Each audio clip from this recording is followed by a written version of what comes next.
All right, so today we're going to take a look at my newest copy of IlluminatedNubians.com.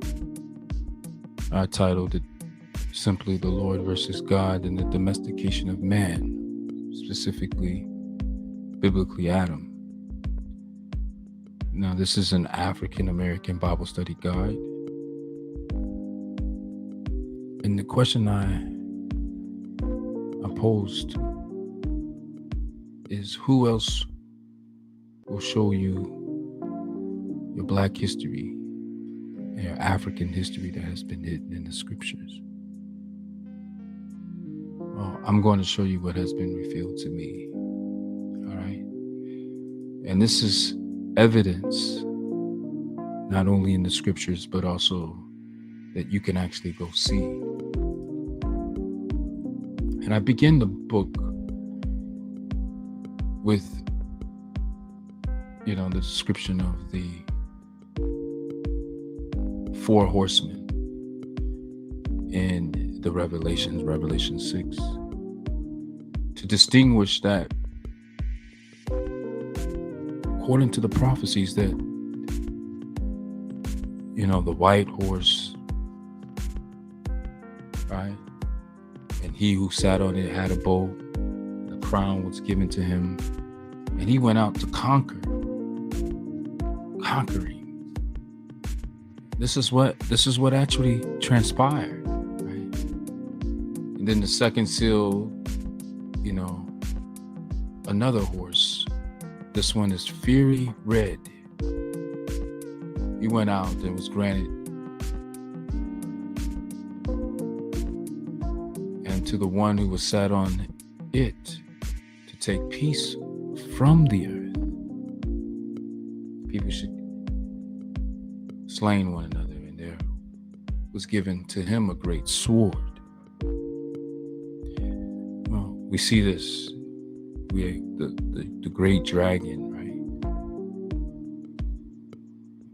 China, right, is known. Its flag is red, right,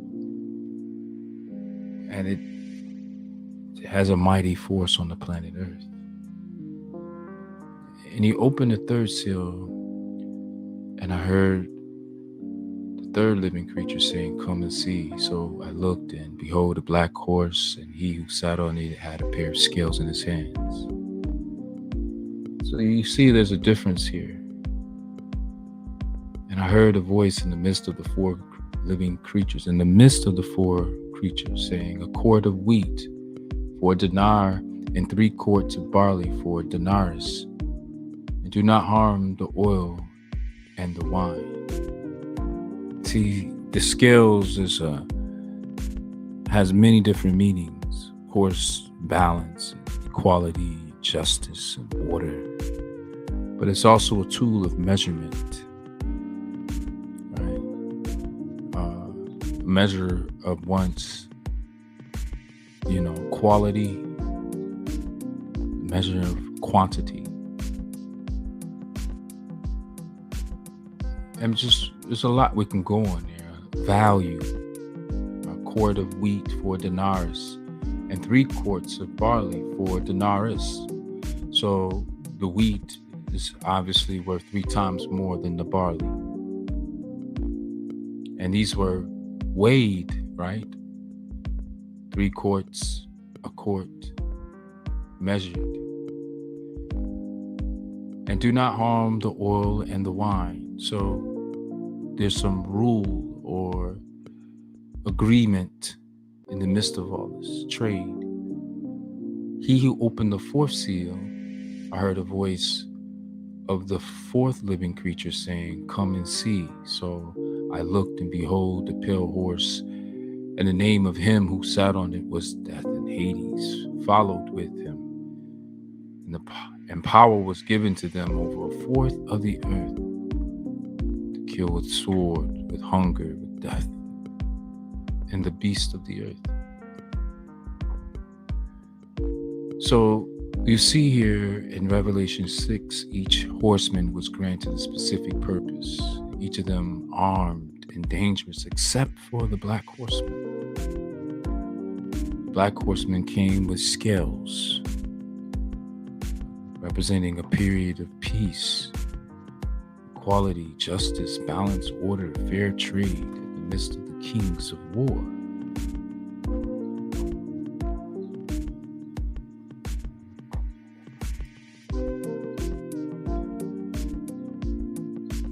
So we have different purposes, right? And when I view the world, I kind of view things on a balance, on a scale. That's the whole kind of moral of the story of knowledge. Knowledge is good and evil. You have to you have to acknowledge both sides. The way to the water hole is good. I can quench my thirst there. But it is also good to know that there's crocodiles in the water. There's vipers in the grasslands. There's predators like lions, hyenas, raptors. So I need to be aware of the pros and the cons, the good and the bad, in order to be able to feed myself in the world outside. So a lot of times what we can do when we first come into new information, knowledge, we can have an emotional response to it, and we can desire to, let everybody we know. That's a mistake. It's a youthful mistake. but instinctively it feels good to share knowledge. But the truth is that not everyone can handle it. Not everybody wants to handle it. Not everyone thinks the same, desire the same, prioritize life, things in life the same. It says outside, those who love and practices lie. But the truth has been given to us. And it's up to us to go seeking it. And the more we seek it, the more it's revealed to us. But with great freedom, right? Knowledge is power. Applied to it when it's applied comes a great responsibility, though. It's the burden. And you have to actually exercise your faith, exercise your knowledge. You have to come into the knowing. With that said, it's the conclusion of today's episode. Today is just the first episode, first time using StreamYard. First time going live on YouTube. I'm just testing this out, see how things go. But we got to start somewhere. I'd like to invite anyone who sees this video, anyone under the sound of my voice, that become a member of the channel. Like, comment, share. Get involved if this sparked any type of inspiration, thought, any type of rebuttal, anything that a perspective that I may have not have seen.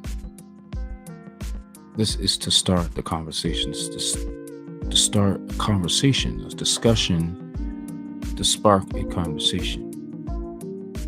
With that said, keep the faith. Peace out.